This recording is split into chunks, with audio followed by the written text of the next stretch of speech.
الله ربي والإسلام ديني.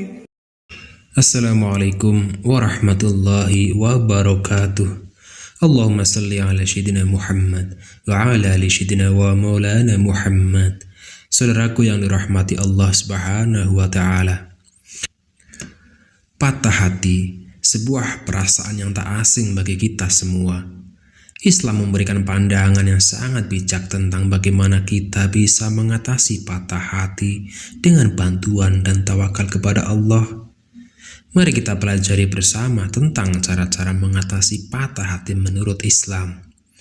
Yang pertama, bersabar dan berdoa. Ketika menghadapi patah hati, kita diajarkan untuk bersabar.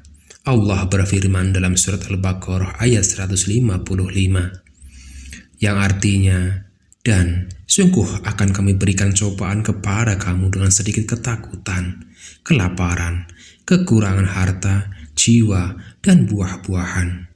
Dan berikanlah berita gembira kepada orang-orang yang sabar, yaitu orang-orang yang apabila ditimpa musibah, mereka mengucapkan, Inna lillahi wa inna ilaihi raji'un. Sesungguhnya kami adalah milik Allah dan kepadanya kami kembali.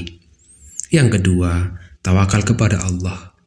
Ayat-ayat dalam Al-Quran juga mengajarkan kita untuk tawakal kepada Allah dalam segala situasi, seperti dalam surat At-Talaq ayat 3. Dan barang siapa yang bertawakal kepada Allah, maka dia akan mencukupkan keperluannya. Yang ketiga, mengingat nikmat-nikmat Allah.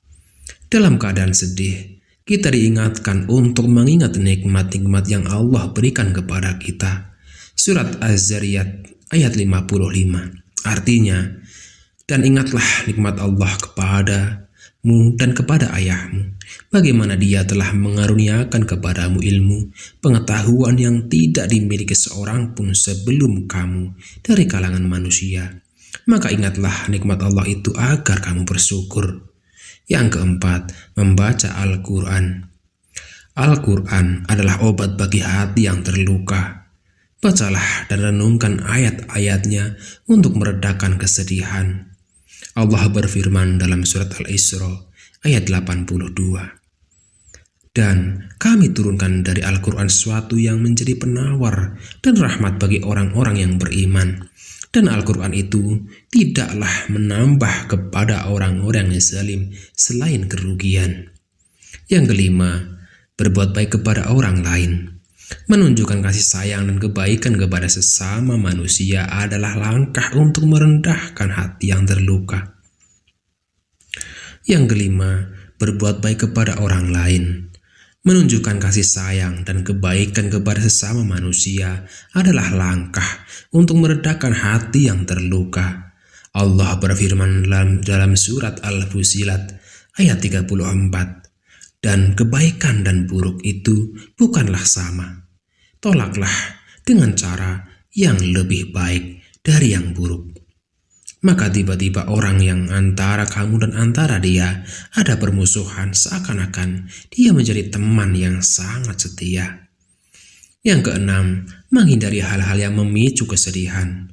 Allah mengajarkan kita untuk menjauhi hal-hal yang dapat memperburuk kondisi emosional kita. Seperti dalam surat Al-Ahsyar ayat 9.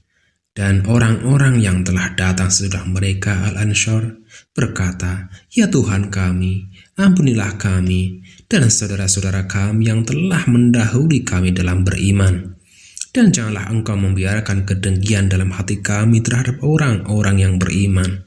Ya Tuhan kami, sesungguhnya engkau maha penyantun lagi maha penyayang. Saudaraku yang dirahmati Allah, patah hati adalah bagian dari ujian hidup yang Allah berikan kepada kita. Dengan bersabar, tawakal kepadanya, berdoa dan membaca Al-Quran, berbuat baik kepada sesama, dan menghindari hal-hal yang memperburuk hati, kita bisa meredakan patah hati dan menguatkan keimanan kita. Mari kita semua menjadikan pengalaman ini sebagai peluang untuk mendekatkan diri kepada Allah dan menguatkan hubungan kita dengannya. Wallahu a'lam.